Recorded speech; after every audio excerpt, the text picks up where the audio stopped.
दोस्तों नमस्कार, स्वागत है आप सभी का आपके अपने YouTube channel Bhupendra coaching classes में।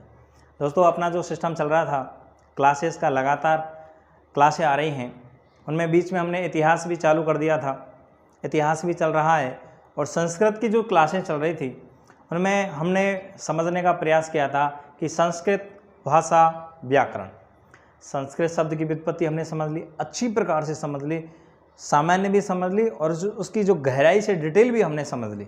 अलग अलग सबकी वीडियो हैं, भाषा शब्द की अलग से वीडियो हमने देख ली, व्याकरण शब्द की अलग से वीडियो देख ली और इनसे प्रश्न भी बनते हैं, वो सारी चीज़ें हमने उस टाइम समझा दी थी। संस्कृत भाषा व्याकरण, उसके बाद में हम देखते हैं कि जब व्याकरण पढ़ रहे थे तो हमने देखा कि भगवान शंकर के जो डमरू था, भगवान शंकर के जो ढक्कया था, उसने जो वादन किया उनसे 14 माहेश्वरी सूत्र निकले और उन 14 माहेश्वरी सूत्रों का ग्रहण किया था भगवान पाणिनि ने। भगवान पाणिनि ने जब इन सूत्रों का ग्रहण किया तो उसके बाद में इन सूत्रों से कुछ वार्तिक बनाए। इन वार्तिकों के बाद में वार्तिककार आए थे कौन? वररुचि, कात्यायन, उसके बाद में महाभाष्य आए। इस प्रकार से जो तीन जो अपने महान विद्वान हुए थे, उन तीन महान विद्वानों को एक शब्द में यदि प्रश्न पूछा जाता है कि त्रिमुनि, क्या कहा जाता है? इनको त्रिमुनि कहा जाता है। और आज जो अपन अध्ययन करने वाले हैं आज की क्लास में, आज अपन अध्ययन करने वाले हैं त्रिमुनियों के बारे में कि त्रिमुनि कौन कौन थे, कहाँ के रहने वाले थे, किस प्रकार से उनका इनसे ग्रंथों से संबंध था, क्या क्या इनका योगदान रहा। देखिए, व्याकरण की प्रक्रिया में हम देखते हैं त्रिमुनि। त्रिमुनि कौन कौन से हैं? त्रिमुनि थे तीन, जैसे कि शब्द से ही पता चल रहा है, त्रिमुनि, त्रय मुनयः, त्रिमुनि अर्थात तीन मुनि। त्रिमुनि में पहले जो थे वो थे पाणिनि। कौन थे? पाणिनि, ठीक है। उसके बाद में दूसरे यदि हम मानते हैं तो दूसरे कौन हैं? कात्यायन। यहाँ से प्रश्न आते हैं, आपको 3-4 ऑप्शन देते हैं, उनमें 3 ऑप्शन में तीनों मुनि आ जाते हैं, पाणिनि, कात्यायन और पतंजलि। उनमें पूछा जाता है निम्न में से त्रिमुनि में नहीं है। यहाँ से इस प्रकार से प्रश्न बन जाते हैं। तीसरे अपने मुनि हैं, उनका नाम है पतंजलि। क्या नाम है? पतंजलि। ये तो हैं त्रिमुनि। कौन है? त्रिमुनि। अच्छा, एक बात और, इन मुनियों के द्वारा जो कुछ भी कहा गया उन्हें कहा गया तदुक्ति, अर्थात इनके द्वारा कही गई उक्ति वो क्या कहलाई? तदुक्ति। अच्छा, तदुक्ति क्या है फिर? सुनो, ये देखो, तदुक्ति तो पाणिनि ने कौन सी उक्ति कही थी? अष्टाध्यायी नामक ग्रंथ लिखा था, उसको कहा जाता है क्या? पाणिनि की तदुक्ति। तो क्या था ये? अष्टाध्यायी। क्या है? अष्टाध्यायी। अष्ट है अध्याय, जिसमें 8 अध्याय हैं, तो इसी प्रकार इसका नाम पड़ गया कितना? अष्टाध्यायी।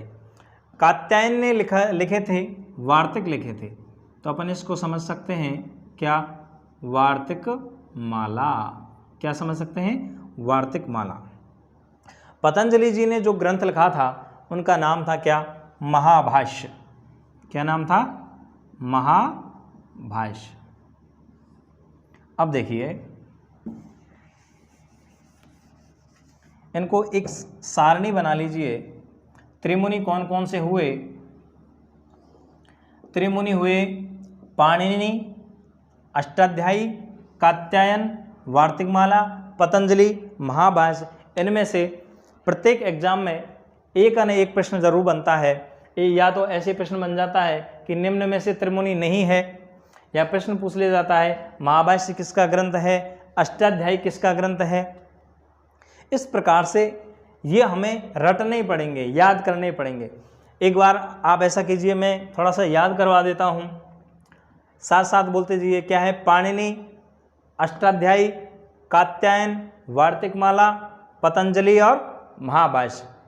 अब मैं छुपा देता हूँ। पाणिनि अष्टाध्यायी, कात्यायन, वार्तिकमाला, पतंजलि, महाभाष्य।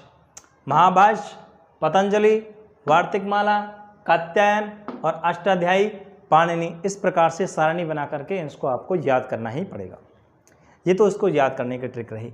अब एक एक के बारे में अपन याद कर लेते हैं, किस प्रकार से इनके एक एक उपनाम जो बहुत इम्पोर्टेंट हैं, बहुत ज़्यादा प्रश्न जिनसे बनते हैं बहुत, ये अपन देख लेते हैं हल्का सा। इनको किस नाम से जाना जाता है? सारणीबद्ध, क्योंकि सारणी में जो सार है ना वो कहीं नहीं है, सार है सारणी में, क्योंकि पूरा हमने टॉपिक पढ़ लिया और उसको एक सारणी में आप पिरो दो, बड़ा आनंद आता है। एग्जाम के टाइम पे बड़ा सरलता रहती है, इससे पूरे टॉपिक को एक सारणी में पिरो दो। पाणिनि अष्टाध्यायी, इन्होंने सूत्रों की रचना की थी, 3978 सूत्रों की रचना की थी। इन सूत्रों को रचना के कारण इनका उपनाम पड़ा सूत्रकार। यहाँ से प्रश्न बन जाता है, सूत्रकार कहे, इन्हें क्या कहा जाता है?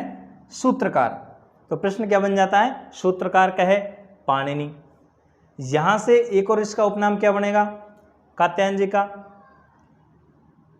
वार्तिककार। क्या बनेगा इनका? वार्तिककार। तो वार्तिककार कहे कात्यायन। पतंजलि जो हैं, पतंजलि का क्या कहा जाता है? इन्होंने क्या लिखा? महाभाष्य। तो इन्हें क्या कहा जाता है? भाष्यकार। क्या कहा जाता है? भाष्यकार, भाष्यकार। ये सारणी आप याद रखिए। और जो कात्यायन जी हैं, इनका एक और उपनाम है वररुचि, ये भी आप ध्यान रखिए। इस प्रकार से जो सारणी है ना, ये बड़ी सार की है, इसे आप याद रखना पड़ेगा। एक बार देख लीजिए, पाणिनि अष्टाध्यायी क्या कहा जाता है? सूत्रकार। कात्यायन वार्तिकमाला क्या कहा जाता है? वार्तिककार। पतंजलि महाभाष्य क्या कहा जाता है? भाष्यकार। इस प्रकार से हमने ये तीनों जो मुनि हैं इनको समझने का प्रयास किया। अब हम इन तीनों की थोड़ी थोड़ी सी क्या देखते हैं, हल्का सा और डिटेल देखते हैं कि पाणिनि के बारे में, कात्यायन और पतंजलि जी के बारे में। देखिए, आप इसी प्रकार क्लास से जुड़े रहिए, उससे आपको बहुत ही फायदा मिलने वाला है।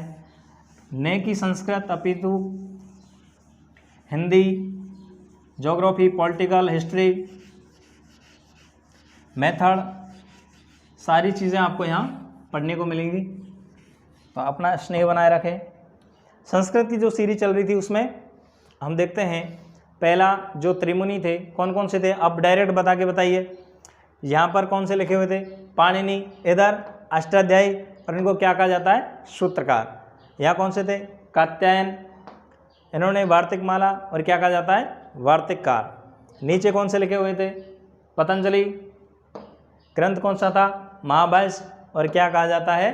भाष्यकार। इस प्रकार से आप टच बोर्ड को भी टच करोगे ना तो माइंड क्लिक कर जाएगा। ये होती है साइकोलॉजी से के आधार पर अपन को टीचिंग करवाना। अब देखते हैं कि सबसे पहला जो मुनि था उसके बारे में अध्ययन करते हैं। कौन थे? पाणिनि। कौन थे? पाणिनि। बिफोर क्राइस्ट 500 सन जो है इसकी मानी जाती है, लगभग 500 ईसा पूर्व, लगभग 500 ईसा पूर्व, बिफोर क्राइस्ट 500 ईयर इसकी समय माना जाता है। किसका? भगवान पाणिनि का। इनके जो उपनाम हैं वो किस प्रकार से पढ़े, क्यों पढ़े, ये हम देखने का प्रयास करते हैं। इनके जो उपनाम हैं, इनके जो उपनाम हैं कैसे पढ़े? जैसे इन्हें कहा जाता है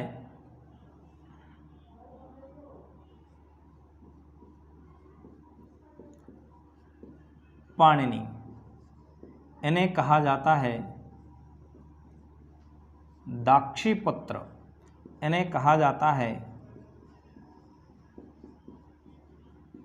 सलातुर्य, इन्हें कहा जाता है सूत्रकार। देखो, अब के ज़माने में रिंकू टिंकू चिंकू जो नाम रखते हैं ना, ऐसे नहीं थे। मनुष्य की विशेषता के आधार पर नाम रखा जाता था, उनके माता पिता के आधार पर नाम रखा जाता था।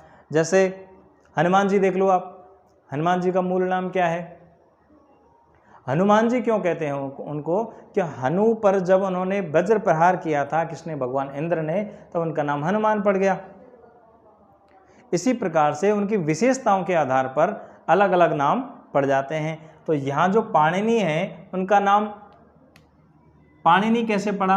क्योंकि इनके जो पिता थे उनका नाम था पणिन। इनके पिता का नाम क्या था? पणिन, और उसी के आधार पर इनका नाम क्या पड़ा? पाणिनि। अब इनकी माताजी कौन थी? इनकी माता थी दाक्षी। इनकी माताजी कौन थी? दाक्षी थी। अतः इन्हें क्या कहा जाता है? दाक्षी पुत्र। और सुनो, पाकिस्तान, वर्तमान जो पाकिस्तान पड़ता है, वर्तमान पाकिस्तान जो लाहौर के समीप है, तो उसके सलातुर गांव के निवासी थे, इसलिए इन्हें क्या कहा जाता है? सलातुरीय। क्या कहा जाता है? सलातुरीय। जैसे किसी का गांव का नाम खेड़ा है तो क्या बोला जाता है? खेड़ावासी। इसी प्रकार से इनका नाम क्या था? इनके गांव का नाम क्या था? सलातुर। ये कहाँ है? अब वर्तमान जो पाकिस्तान है, वर्तमान पाकिस्तान के सलातुर गांव में रहने वाले थे, तो इनका नाम क्या पड़ गया? सलातुरीय। इन्हें सूत्रकार क्यों कहा जाता है? इन्हें सूत्रकार इसलिए कहा जाता है क्योंकि इन्होंने सूत्रों की रचना की थी।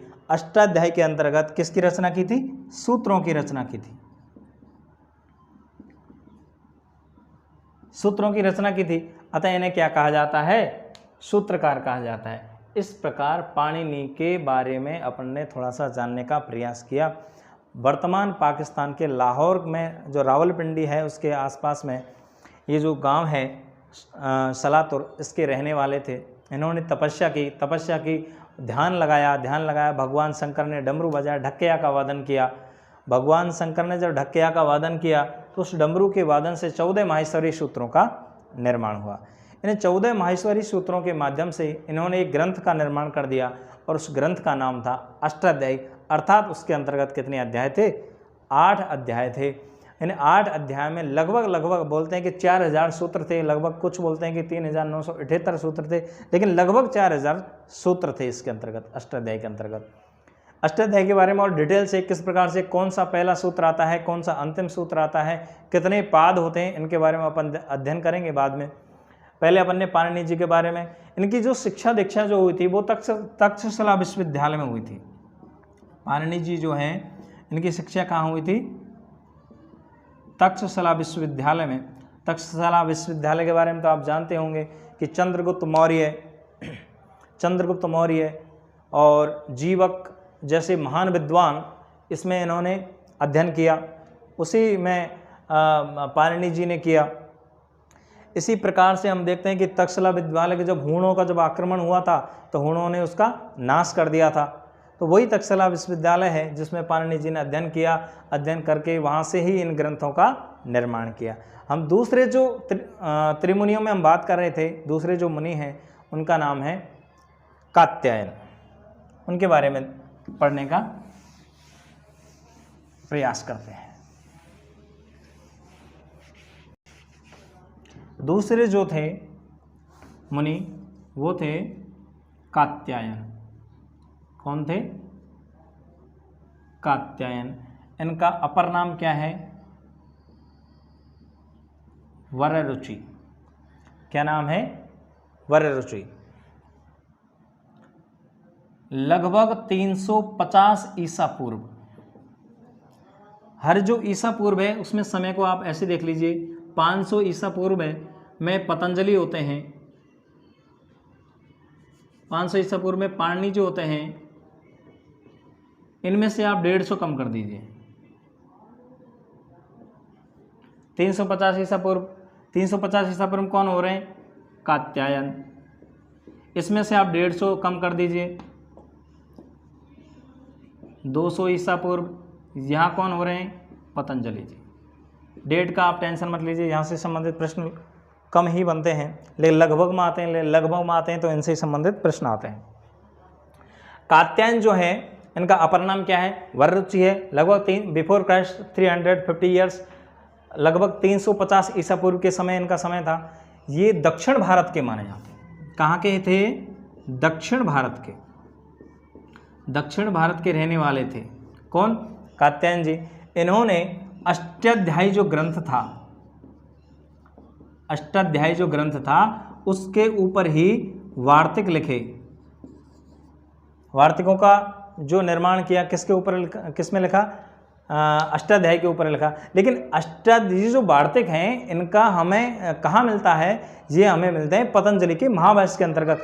ये वार्तिक नाम का कोई भी स्वतंत्र ग्रंथ नहीं है। हमें पतंजलि के जो महाभाष्य है उसके अंतर्गत ही वार्तिकों के बारे में हमें जानकारी मिलती है। ये सामान्य परिचय था कात्यायन जी का। अंतिम जो थे अपने, अंतिम है अपने पतंजलि।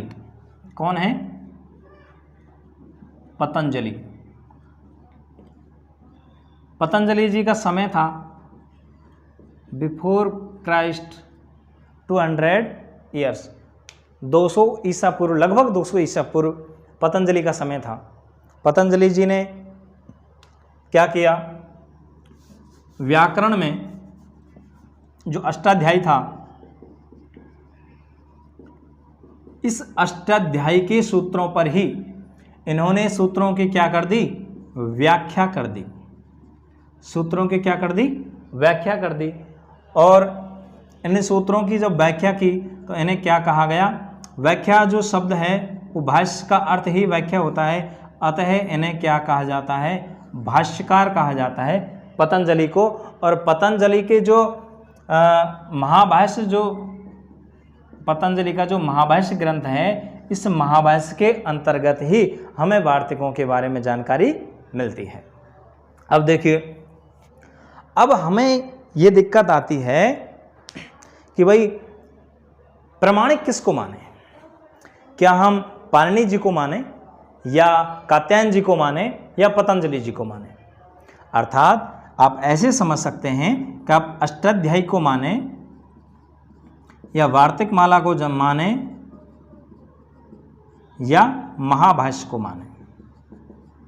किसे हम प्रमाणिक माने? किसे हम प्रमाणिक माने? तो यहां पर एक बात कही गई है, यथोत्तर मुनिनाम प्रामाण्यम, बाद वाले मुनि की प्रामाणिकता अधिक होती है। कि ये कैसे संभव हुआ कि सबसे बढ़िया ग्रंथ तो अष्टाध्यायी लिखा था, यही तो है पूरी नींव, बाकी और तो इन्हीं के आधार पर ही तो ग्रंथों का निर्माण कर रहे हैं, लेकिन प्रामाणिकता दी जा रही है बाद वाले मुनि को। और बाद वाले मुनि कौन है?